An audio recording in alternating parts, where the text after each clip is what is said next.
I'm Helio Fred Garcia. I am the president of Logos Consulting Group. We are a crisis management and leadership development firm based in New York with a global footprint. I've been blessed over 45 years to work in more than 40 countries on 6 continents. I'm also a professor of leadership, ethics, crisis, and communication in a bunch of places.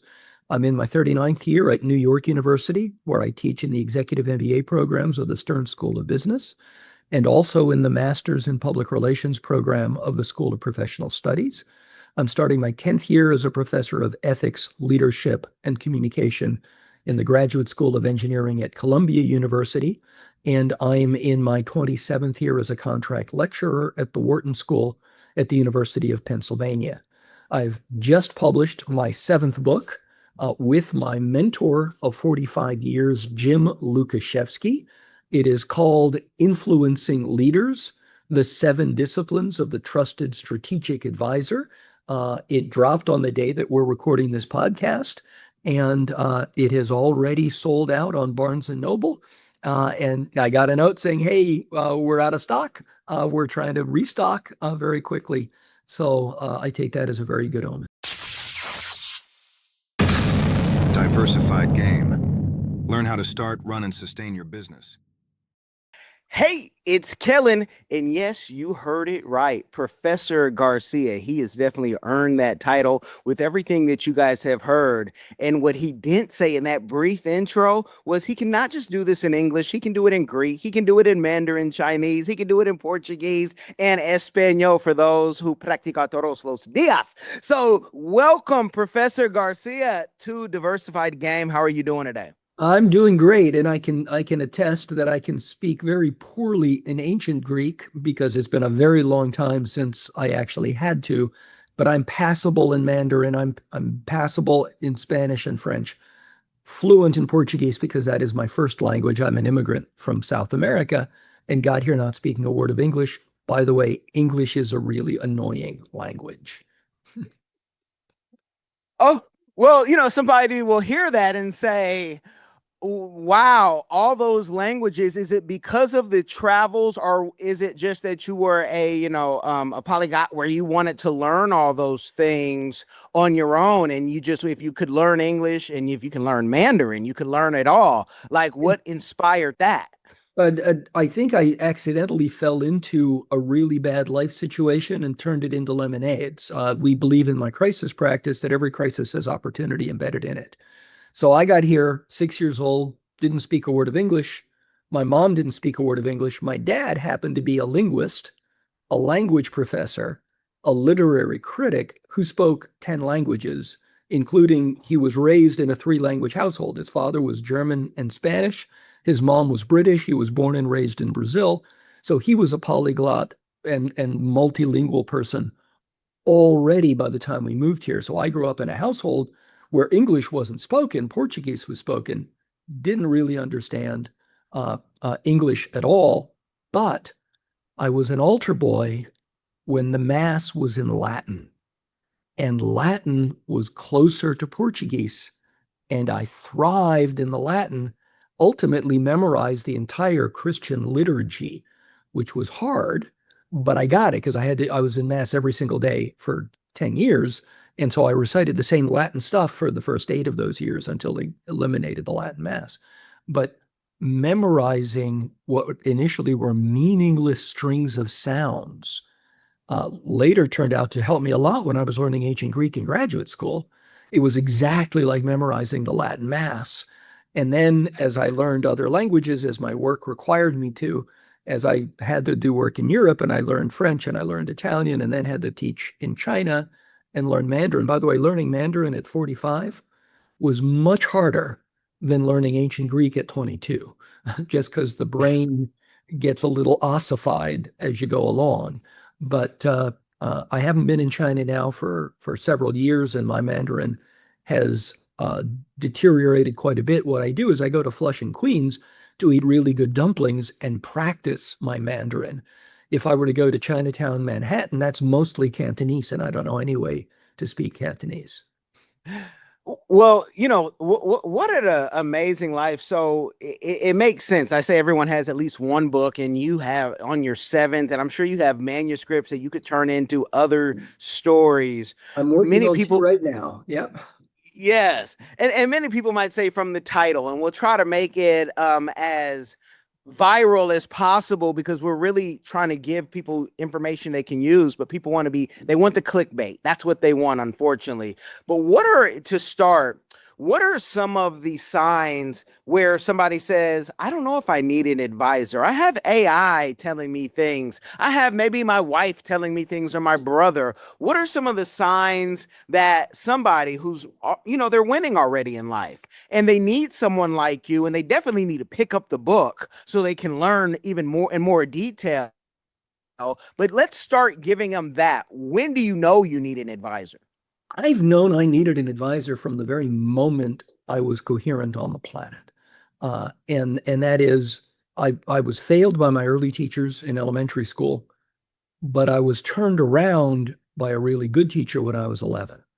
And I was the only foreign kid in my school in upstate New York. The nuns were not professional educators. I was in a really crappy Catholic school. It wasn't crappy because it was Catholic. It was crappy because it was crappy. But my first day, I was hit across the face with a wooden stick because I didn't do what the nun told me to do because I didn't understand. But it never occurred to them that I was the foreign kid. It occurred to them that I was insubordinate and then that I was stupid because I didn't follow instructions. But when I was 11, I discovered that another human being can actually help you out of the darkness. And that is when a nun, much better nun, professionally trained teacher, had gone into the convent after she graduated college.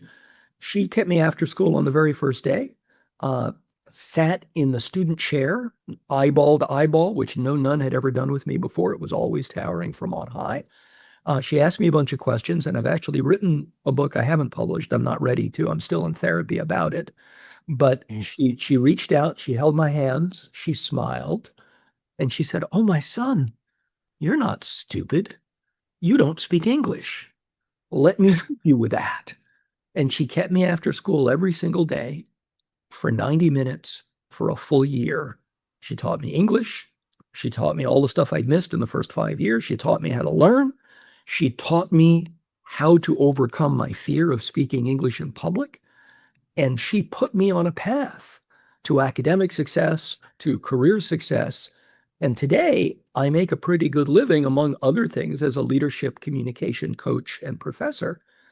And I'm essentially repeating what that nun when I was 11 did with other people, helping them find the power within them that they can then bring out. That experience taught me you can't do it alone. Even if you're highly functional, and I believe I'm pretty highly functional, I've never been able to succeed in my career without a champion, without a team, without someone helping me make fewer stupid choices, make more smart choices, be able to deliver on the promises I make, either explicit or implicit. And I've been blessed over the course of my life, over the course of my academic career and the course of my professional career, to have mentors. And those mentors invested in me, even though they were really busy, had many claims on their time, could have done any number of things that would be more satisfying than helping a struggling young kid figure out how to get ahead. And that's actually how the book that we just published, Influencing Leaders, the 7 Disciplines of the Trusted Strategic Advisor, came about. And that's because 45 years ago, I was just starting out in public relations.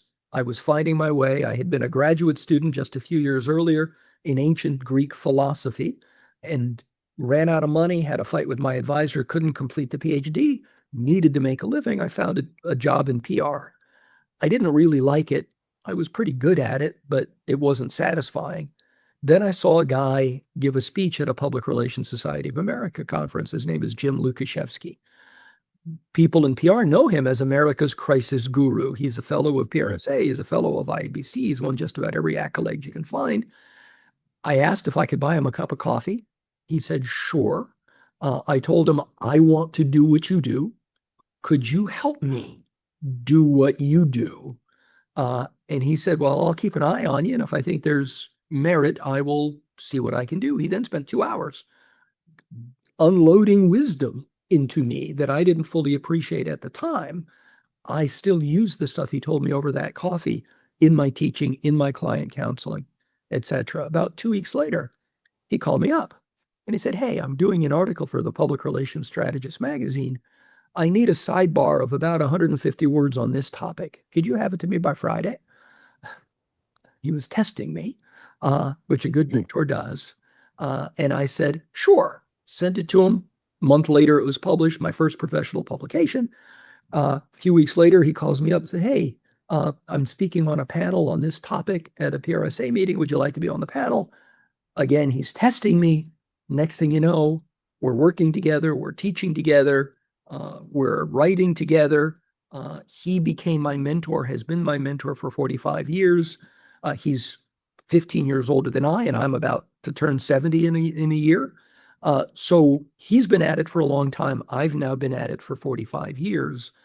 And along the way, between Sister Gabriel, the nun who turned me around, and Jim Lukashevsky, who put me on a path to success in my career as an advisor, as a crisis guy, as an advisor to leaders, including at this point more than 450 corporate CEOs, hundreds of military officers, religious leaders, dozens of university presidents. I've been blessed to have access to help people who need to make difficult choices or need to implement difficult projects, all because I had people along the way invest in me.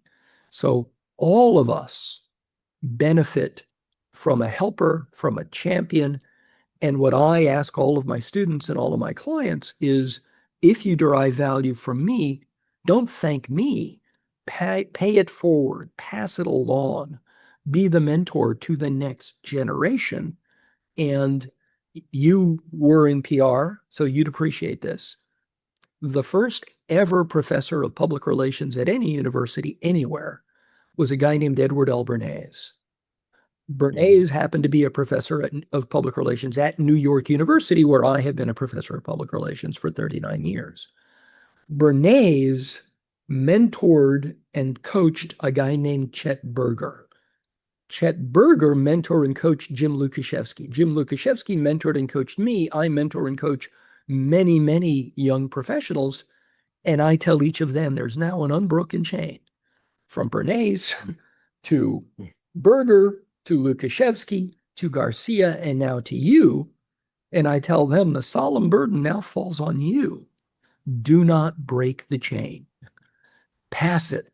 Pass the next link to the next generation. That you are the connector from Bernays 103 years ago to the next generation of professionals. And our book, Influencing Leaders, is how people who are not in the C-suite or not invited to help the senior leader of whatever institution, how do you get so good at it? And they recognize that when you're with them, they make such better choices that they always want you in the room, even if they don't think the problem is a public relations problem or a crisis problem or an internet problem or an AI problem. What gets them to want you to be in the room? Because they know they make better choices when you're there. All of us can use a helper. This book is about how to become that helper. And the book isn't just having a seat at the table, but becoming part of the table. But so many people also don't know, when I say the signs, people think, you would say, oh, when you make X amount of dollars, but the fact that you always know you needed help, right? Yeah. You have a mentorship, which again, I told you, I think off air, wisdom is at an all-time low, but people almost don't want to act like they had a mentor. I hear clients tell me, and we call it cryptonesia is what the thing, when you tell somebody something and then they tell it back to you and it's like, you're not teaching me that. I have a master's degree in communication. I studied this, and in AI, I have 8 certifications, and I still have mentors who teach me things, and I say, thank you. But some people just want to be the whole table, and everyone sitting around them has to feed that. I'm not your guy if I'm not your person.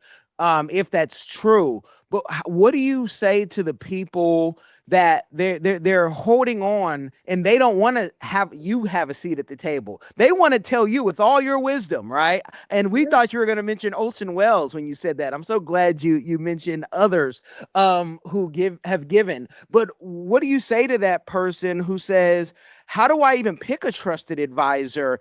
Do I make enough to pay someone like that? How much does that cost? Well, the starting point is that both Jim and I are blessed in that we have the opportunity to advise people of means. So we advise CEOs, but we also advise senior military officers. We also advise senior religious leaders. We also advise heads of not-for-profits and NGOs around the world. And the other thing that my firm has done is we have a very active pro bono practice. We advise people independent of compensation. And we advise them because we believe in their mission. We believe in them. I work with a lot of students and former students. I don't have a financial relationship with them, but I mentor them. If you're mentoring to make the money, you're probably in the wrong business and it'll burn out pretty quickly. If you're mentoring because your calling is to help others, you'll end up making decent money. You know, one of the ethics principles I teach my ethics students is based on the Johnson & Johnson credo. And the Johnson & Johnson credo says our first responsibility is to the doctors and nurses, the patients, the people who use our product, and then it's to our community, our employees, and then it's to our community as well. And then it gets to the bottom. If we do these things well, our shareholders will get a good return on their investment. It's not that they seek stock price. It's that they seek excellence and the stock price follows. I teach my ethics students, that's a pretty good career strategy as well. That if you're out to make as much money as quickly as possible, you're probably going to succeed, but you're probably going to crash and burn, and it probably won't be all that psychically or emotionally gratifying other than conspicuous consumption. But if you're there to help others succeed, and along the way, you have the privilege of getting paid for it, and by the way, getting paid pretty well, then that is sustainable. And that allows you to keep going. Jim Lukaszewski has been doing this for nearly 50 years. I've been doing this for 45 years. We make a decent living. We live well, but we could have made a lot more money doing other things that would be less fulfilling. And that's part of the discipline of the trusted strategic advisor. We need to have a good amount of confidence, but we also need to have a good amount of humility, because they won't let us in the room if they think it's all about us. They let us in the room when they know that we're all about them. And that's one of the disciplines of the trusted strategic advisor, is when you're with the leader you're advising, it's all about the leader. Now, you can bring insights, you can show them patterns, you can tell stories that help them appreciate the context of something. But if you're in the room or on the phone or on a Zoom with a person you're advising, it's never about how I, the advisor, feel. It's always about how to help the leader or the person you're advising to succeed on terms that matter to the person you're coaching. And if those terms are inappropriate, how do you coach them to come up with a different definition of success? But it's always about them and how to help them succeed. I can hear because everybody's a consultant now. I tell people, everybody's a consultant. Even if you're 21 years old, you've retired, your unborn kids and your mother, but you're constantly working on, social media, trying to get more people to buy your course or whatever. How does the person who's really doing the work and they really have a heart for the people and they do it for the church the same way they would do it for Bezos, how do they price themselves? Because that's sometimes the hardest thing, to put that so much value on yourself. And I've always told people, I don't get rich off one client. I'm getting wealthy off some strategic moves, but some of it has nothing to do with this business. But how do they price themselves? Because you have people who will do something for $500, and then you'll have somebody who won't open up their computer for $5,000. I don't advise people on how to price. I have a philosophy of pricing, and that is, when I'm working with Fortune 500 companies, I price them at what Fortune 500 companies pay for high-end consulting. And I price in ways that are expensive. When we're working with not-for-profits or for people whose causes we care about, we say we're happy to pay you whatever you pay your senior most trusted advisor. So whatever you pay your lawyer. I was working with a client for say a big corporate client. My rate is in the heavy five figures for an hour. Or, yeah, in heavy five figures for an hour. I was doing the equivalent work for a client that was a small family enterprise doing really important socially relevant stuff in their community, and it was an underserved community.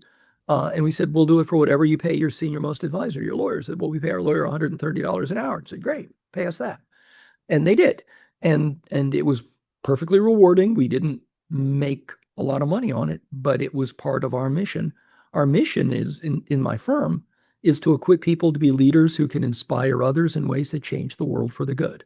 For working with a Fortune 500 executive, that's how do you make the company the most responsive company to customers, investors, regulators, employees, etc. If we're working for a smaller enterprise, a religious organization, a military organization, a government agency, how do you fulfill your mission as effectively as possible? And the compensation we get for it is compensation we value and we are grateful for. But if I were in it for the money, I would be doing something completely different than what I'm doing now. By the way, nobody teaches as an adjunct professor, even at prestigious universities, for the money. Everyone I know on the faculty has a day job or two or three beyond the teaching that we do. That is a vocation. And we find Venn diagram relationships between the teaching, the advising, the coaching, the executive education. They are all of a thing, but you don't survive just stringing adjunct appointments together. That has actually become part of our marketing strategy, that thought leadership is how we attract clients. And when they say, okay, we would like to work with you because you have proven that you're good at this and you care about people, etc. How much does it cost? Knowing that we write books, knowing that we teach at prominent universities, knowing that we speak at prominent conferences around the world, that's a permission structure that they're not going to get fired when they go to their boss and say, I want to pay these people this money. That it's just like in the old days, and when I was coming up in the 80s, nobody ever got fired for recommending IBM until you would get fired for recommending IBM. But for a time, nobody ever got fired for recommending IBM. It's the same kind of thing, that this creates they say, he teaches at 2 Ivy League universities. He's written these books. That usually gets past the money discussion very quickly. I have to stay on that just a little bit. I know it has little to do with the book, but the teaching with AI, and I taught in grad school, and my kids hate AI, and I'm happy, but I'm not, because I have to force them to show them how to build things. But we also hear things like at the Alpha School, if we watch Peter Diamandis' Moonshots, they say if people can use AI, they're going to cheat their whole way through. And education has needed a change. Even Obama had talked about we're doing things the old way. Why can't you now, as a professor, have your hologram and have all your students hologram and be present and not have to leave your room if you don't want to, right? What are the ways you see that education needs to change, if at all? Let me say I'm sufficiently old and sufficiently tenured, not in that I'm unfireable, but I've been at universities a very long time. I was there when we wrote on chalkboards, and I'd come home covered in chalk dust. And then they had this remarkable technology, which was an acetate piece of clear paper, a clear plastic that you'd write with a marker on a big lit box with a big projecting light, and you would just sweat until your clothes were drenched in the classroom. And then they moved to the whiteboard with markers, and then they didn't have enough erasable markers, so you'd ruin the board. And I have a vivid memory when I was at Edelman Public Relations 45 years ago, when we got a fax machine. And I would do my work on a manual typewriter with yellow copy paper, and then give it to the secretary who would type it on nice letterhead and put it in an envelope and put a stamp on it and mail it to the New York Times. And we got a fax machine, but nobody else had a fax machine, so we didn't quite know what to do with it. But then years later, there was something called the internet, and we didn't know how it worked. And you could dial it up and go, and then do a landline connection, and you can send something, and it was weird. And then eventually there was the .com boom and bust, and then there was this thing called the blogosphere, and it became social media. And then we get AI. Now, I say that not just to prove that I'm really old, but to say there's a pattern we can see in all of that. From the very first technology to AI, the pattern is this. People learn about this new technology, and they go through, what is that again? Why should I care? How does that work? Really? That's really cool. Oh my God. That's really scary. Then how can we make money from this? And then, oh my gosh, how do we protect ourselves from this? And what I'm seeing is AI, I believe, is at about the same place in development as social media was about 2009, 2010. And that is, we're still in the, that's really cool, that's really scary. How do I use this optimally? But we're getting pretty close to, oh my God, how do I protect myself from this? Now, in my ethics teaching in the Graduate School of Engineering and Applied Science, I teach the ethics of AI. And the question I ask every student is, what is the line that you know you will not cross? As an engineer, as a scientist, as somebody who has to design AI systems and deploy AI systems, what is the line you will not cross? And I note Anthropic a year ago said, here's a line we will not cross. We will not allow our technology to be used by the military for autonomous targeting without a human doing the final checkoff on where you drop the bomb or where you shoot the missile. You may recall in February, the President of the United States denounced Anthropic for that prohibition, and then 5 hours later went to war in Iran, and Anthropic was banned from the government. They're now suing the government. But then it turned out that OpenAI and all of the other AI companies had exactly the same policy. They all say, no, you can't use our technology to do non-human involved autonomous targeting of where you drop bombs and where you shoot missiles. But they were not denounced because they didn't do it publicly. So the question with AI right now is the same question for any emerging technology. What is the line you will not cross?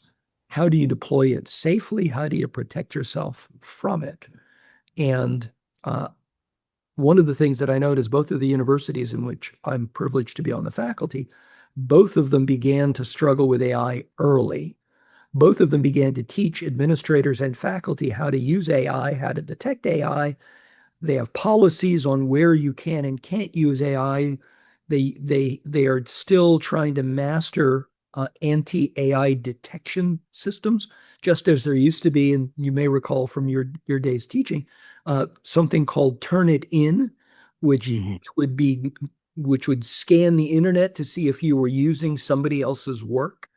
And they're in the process of trying to do something equivalent on AI for that. It's a little harder with AI, but just as there's opportunity for cheating with any new technology, there's also a desire to use that technology to find the cheaters. And I think that's going to be a big problem for academia, is that the technology just evolves so quickly. It moves so fast that the people who want to use it for dishonest purposes are going to stay way ahead of the people who try to use it for benign or benevolent purposes. But that's the way with all technologies. It's not restricted to AI. You can see exactly the same pattern. By the way, I remember when the Tiananmen Square uprising many years ago was labeled the first ever fax revolution, because they used faxes to direct people where to go in Beijing to reinforce the protesters. Many years later in Iran, there was a mini revolution, and it was called the first Twitter revolution. Mhm. And that's because they used Twitter to tell people where to go. They did the same thing in Tunisia during the Arab Spring. And so you can look back and study the social adoption of breakthrough technologies. They all follow the same pattern. I appreciate that whole lineage because I remember the chalkboard. The reason why I won't touch a piece of chalk. If I saw a piece of chalk, I'd kick it down the road. Same thing with bologna. I don't care. It could be at a Michelin star restaurant. I'm not eating anything that. No, I don't want that. So I love that because the projector, you guys, the teachers suffered are the helper of, again, I loved all that. In technology, again, we've been using AI for 8 or 9 years. And when I hear professors now tell me students even leave the prompt in, I say, these folks aren't going to make it. Yeah. Yeah. You left the AI symbol. There it is, the open AI symbol right here in your midterm. And I go back to the line in Casablanca. I don't mind you being a thief. I mind you being a cut rate thief. If you're gonna cheat, at least do the effort. Yes, and in emails even, and even in stories and books, I've never seen as many M dashes and different things that I'm like, okay, as someone who used to edit for papers, you guys don't write like this. This is not how humans write, and it's crazy to see the changes. But we also have seen lawyers who have used this and tried it in cases. Submitted it to courts. Yeah. And these are Justice Department lawyers who submitted briefs to judges and left the AI symbols in the brief.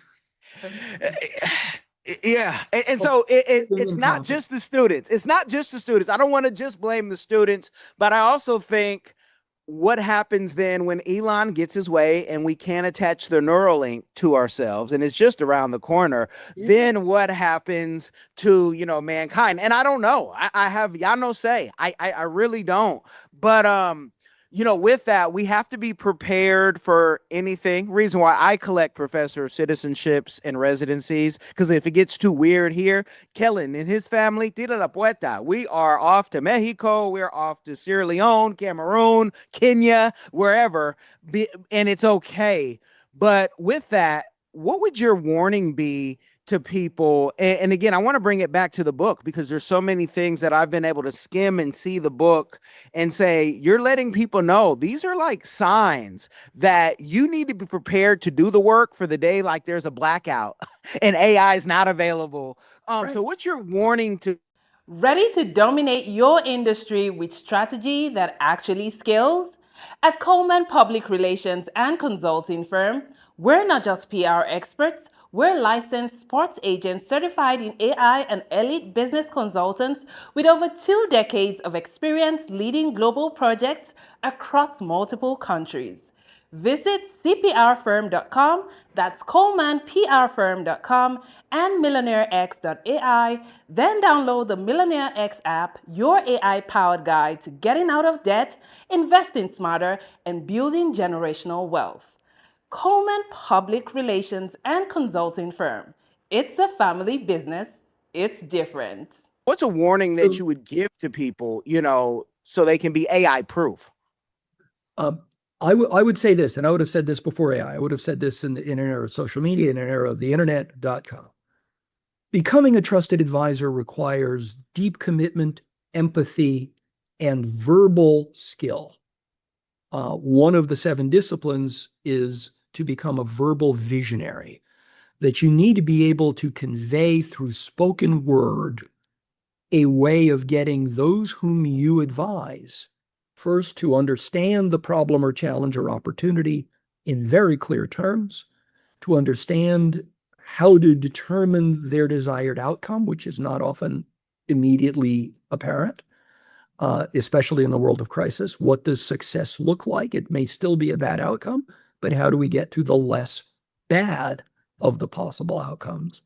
And then what are the options and outcomes? Now, there are ways in which technologies, including social media, can help me, the advisor, develop an insight faster. But ultimately, what happens between the advisor and the advisee, whether it is a boss and a subordinate trying to advise a boss, whether it is an outsider trying to advise an insider, whether it is someone in a professional relationship like a consultant trying to advise a client, it's all about empathy, understanding the problem situation from the other person's perspective, helping them clarify their own thinking. And that's a big part of being a trusted advisor, is how do you clarify the client's thinking? We can bookmark that. And then how do you use your own verbal energy to get them through so that they fulfill the opportunity or they neutralize the danger to them? Now, I'll give you a couple of small examples. For many years, I was an advisor to senior leaders in different parts of the United States Armed Forces, including the United States Marine Corps. And there was a head of public affairs for the Marine Corps, whom I admire a lot. And every now and then, I'd get a phone call.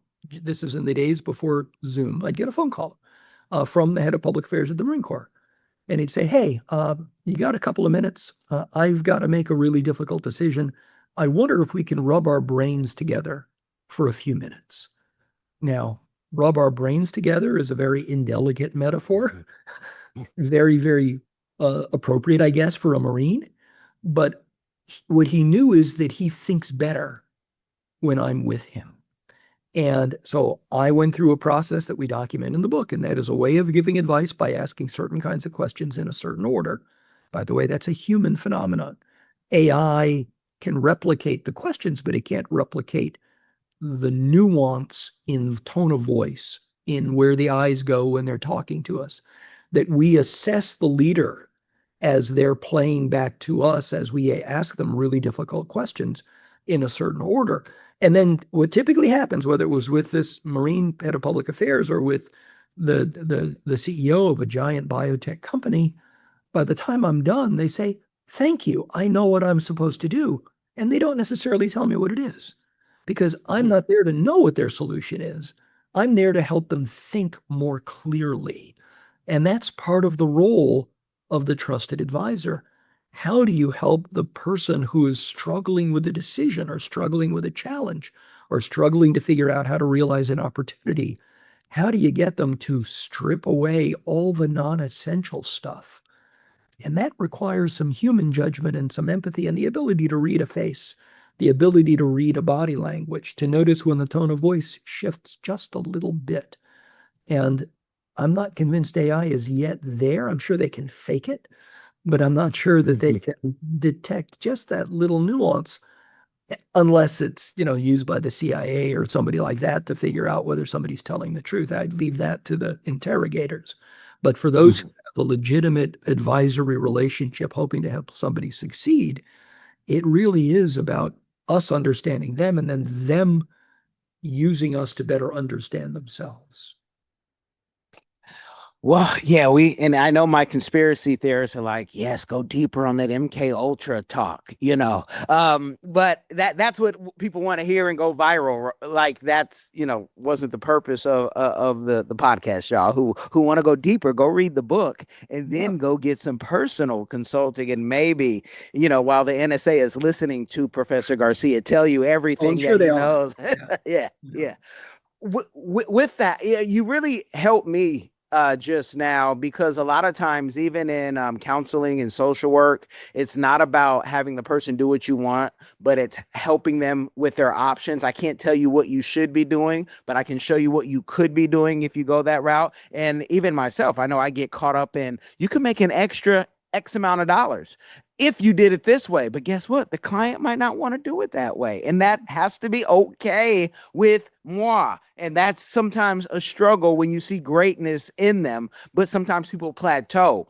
With all the work that you've done, give us a community give back that you are doing or that you would like to do, because when I look at your profiles and even your YouTube, that you don't give enough love to, which I think you could go live every day and you could give wisdom out there like Alan Weiss, who's also been on the show, and he's like, look, I'm 80, Kellen, I'm just going to give it away until I leave, online, even if people don't watch. But what is a community give back that you're doing or that you would like to do in the future?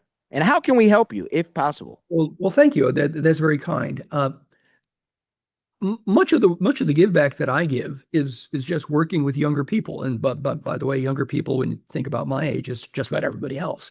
But working with my graduate students, working with my clients, working with my staff, my team, working with former students, working with colleague professors, just to help them be better at dealing with their challenges, because so many people invested in me when I was on my way up. I give it back by paying it forward, by working with other people. The other thing I do is I know that there are consultants who say, I don't want to put it in the book because then people could use it without me. I give it away.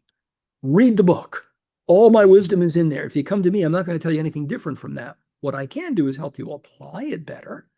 What I can do is ask you a bunch of questions so that you understand it better. But I have no hesitation, and in all the books I've published and all of the teaching I do, I send a PDF of my slides to every student immediately after every class, whether they're clients or students. I give it away. Only rarely have people tried to steal my stuff and represent it as their own. And when they do, I catch it and I put them on notice about it. And I put copyright notices on everything. But I have no problem giving away the insight. And yeah, some of them will say, I don't need him because I've got the book or I've read the piece or I've seen the video. But more often than not, we get the call. Hey, I watched your YouTube. Hey, I read your book. Hey, I saw you speak at this conference. Could we have a chat? And that's where my firm gets most of our business, either from existing clients who then use us again, or they leave their current employer, bring us into their next employer. That's where most of our business comes from.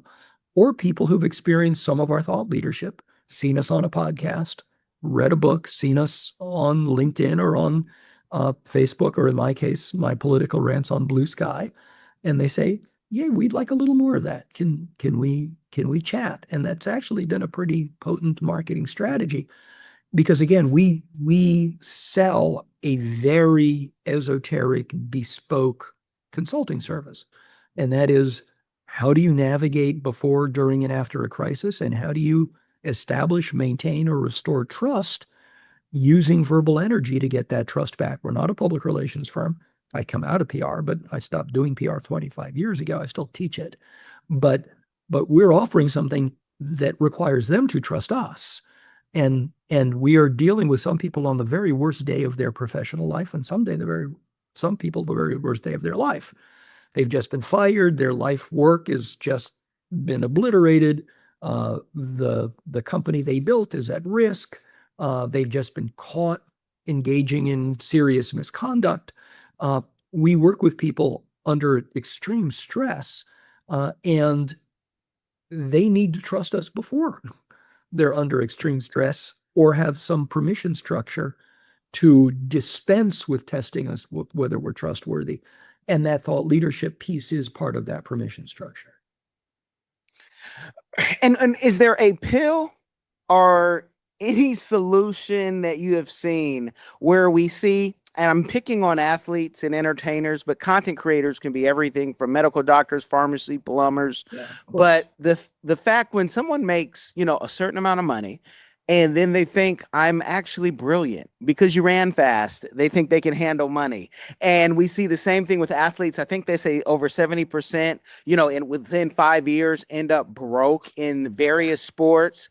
Is there anything that the parent right now or the consultant right now, I'm trying to get the wisdom, you guys, too, from those who have it. What can we do to help somebody before they fall? Because we've seen the VH1s of, it was my management. They ripped me off. And, we had to, fundraise for the funeral because grandfather didn't have a policy. Thank God all of my people did. So I didn't have to deal with any of that. But is there any solution or anything we can tell people to wake them up now so they don't have to keep following those negative steps? I think part of it is how you define success. And as an advisor, I'm not going to tell you how you should define success. I'm going to tell you that how you define success can be determinative. And if you define success as accumulating as much money as possible, you're going to make a lot of money. That doesn't mean you're smart. So one of the things I find is there's a tendency to confuse one metric as representing a different metric. It also doesn't mean you're necessarily powerful. It means you can get your way a lot, but it also means you're going to paint a big target on yourself. And one of the things I find when I advise leaders is the really charismatic leaders who do not have either humility or self-awareness with the ability to self-regulate. I'm looking at Elon Musk now, or the president of the United States, or any number of otherwise successful people. The temperament is more important than the intellect. And what we find is they confuse one measure of success, say that it is a proxy for intellect, but that temperament becomes self-destructive. That Elon Musk alienates people he needs to keep on his side, and he has enough iterations that he can stay one step ahead, but he nearly lost Twitter. He may lose Tesla. SpaceX is now all tangled up in what some people characterize as corrupt relationships with the government. That when you look at charismatic founders, it's usually the temperament and not the intellect that gets them in trouble. Even Steve Jobs, who was a deeply honorable guy, sometimes difficult to work with, he founded Apple and got fired from Apple because his temperament was so bad. And then they realized, okay, maybe after some purgatory, he'll mellow out and we can bring him back. And they brought him back. That's rare. But when you look at whether it's Zuckerberg or Musk or Bezos, what we find is temperament matters a lot. And you shouldn't confuse financial success or a lucky break, timing the market or something like that as either intellect or temperament. It's really something else. Even kings had advisors, especially successful ones. Do we need to put more of a push that you have to have someone to follow on? Like I have my wife checks me often about things since college. She's like, "You're crazy. You can't do that." And I've got mad and like, "What do you mean I can't do that?" But there's something that I know this person has my best interest, and there's probably something down the line I'm not seeing or I don't want to see. We all need advisors. The older you get, though, the harder it is for people to trust. Can you leave us on what page of the book they can just go to if nothing else? And they say, "Look, I don't have the money for the book." Go to the library, request it from your library. They'll go holler Baker and Taylor or Ingram Spark or, Ingram, wherever it's at. What page or chapter of the book can they learn that piece of how do I learn to trust? Because I've heard that so often. People say, "I don't know who to trust." And then they tell me why they kind of trust us. The first discipline of the trusted strategic advisor, there's 7 disciplines in the book. So you ask, where do you find it? First discipline is earn the respect and confidence of those you advise. Without that, you're not going to succeed. And there are a number of ways to think about how to earn that success. One way, and my co-author Jim is quite passionate about this, he defines trust as the absence of fear. And that's a pretty decent way to think about it. We deal with people often on the worst day of their life. They're already afraid. They don't need to be afraid of us because they know that when we're in front of them, their interest is everything that we are focusing on. Not our interest, not how to paper over their problem. How do we help them think their way and behave their way out of the problem? Another way to think about trust, which is what I primarily preach, is that trust is the consequence of 3 related but not identical things. The first is that it's the consequence of promises fulfilled. So if you say, "I'll get it to you tomorrow," you'd better get it to them tomorrow. If you can't get it to them tomorrow, recalibrate. Say, hey, I thought I'd be able to get it. I got stuck. I'll get it to you the next day. If you change the promise, you're not breaking it. Do it enough times, though, they'll realize the promise is probably worthless. So the first driver of trust is promises fulfilled. The second is expectations that are met. So I try to set expectations with my clients. Here's what you can expect in our relationship. I will always be honest with you. I may not tell you what you want to hear, but I will always tell you what I believe to be in your best interest. And then when I tell them something they don't want to hear, because I've given them that expectation, they usually smile and say, oh, that's one of those, isn't it? And I say, yeah, that's one of those. And then the final one is, the final driver of trust is that trust is the consequence of your stated values being the lived experience of those whom you're working with. And if you say your interests are top of mind for me, and then I say, sorry, I can't meet with you right now because I've got this other important engagement, then they lose trust in me. So it's important, if you want to be an advisor, to understand the drivers of trust, to understand that trust is what makes people allow themselves to be vulnerable in front of a stranger. And that's really hard. And trust is what allows people to give the advisor the benefit of the doubt. If they don't trust us, if they think we're only there for the money, if they think we're not good at what we do, if they think we've deceived them in any way, it's over. They have no use for us. And one of the things we find is the higher in the organization we go, when we're coaching CEOs, when we're coaching university presidents, when we're coaching senior military officers. And so maintaining that trust, not papering over when we screw up, acknowledging when we screw up, is one of the ways that we maintain that trust. You've tried it your way, but you're still in debt. Or maybe you're doing okay, but want to invest smarter, grow faster. MillionaireX.ai gives you real step-by-step strategies to ditch debt or stack wealth. Stop dreaming and start planning. Visit MillionaireX.ai today.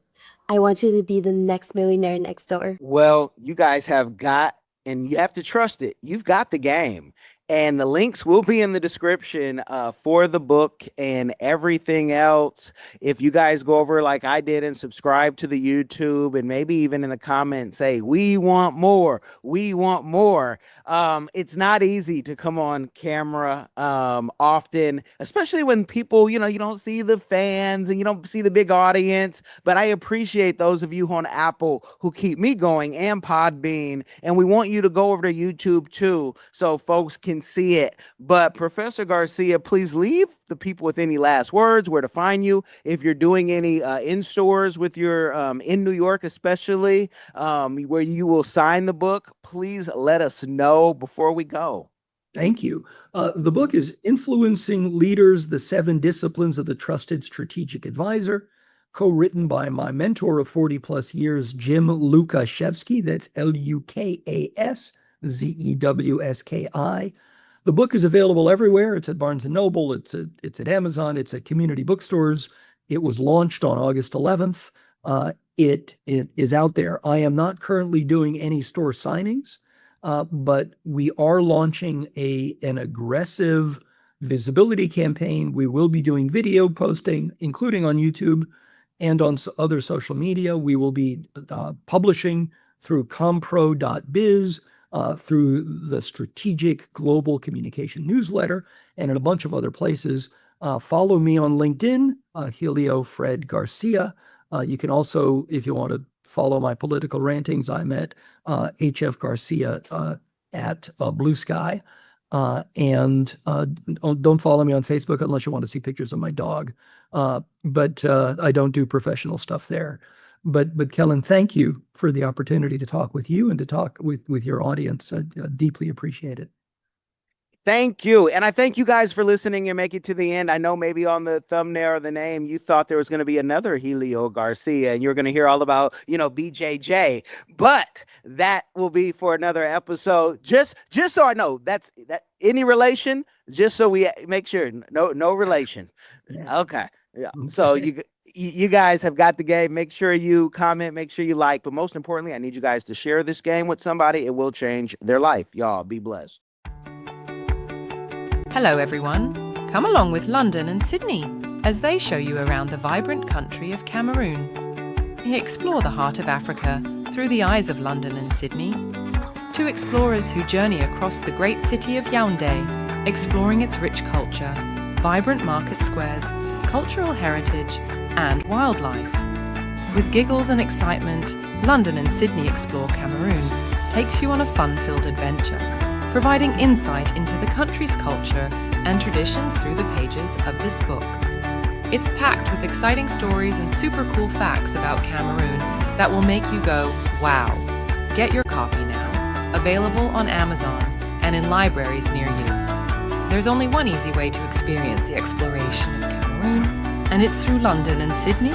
Don't wait, get yours. Hi everyone. Have you ever been curious about visiting Africa? Which African country were you interested in? Kenya, Nigeria, Uganda, South Africa, Ethiopia? Which country are you interested in? My good friend Kellen Coleman came up with a course called My First Trip to Africa that'll guide you through this process. It's only $20, and in this course you'll learn about passports, visas, vaccinations that you need before you go there, as well as a budget, how much the trip is going to cost. He also talks about what you should pack, what you should take with you, how you should travel on a budget. Did you know that $100 is worth 1,000 South African rand and over 10,000 Kenyan shillings? So imagine what you can do with $100 back home. I say back home because I'm from Sudan, I'm African, I already know how it's like. I know that, when you convert Canadian and American money, it goes a long way when you're traveling across Africa. So if you're curious, if Africa is a place that you've always wanted to go, always wanted to move there, Kellen is the person to ask. Check out the course. There's a little preview you can listen to before you actually purchase it. If you're interested in this course, visit www.diversifiedgame.com. Don't miss out.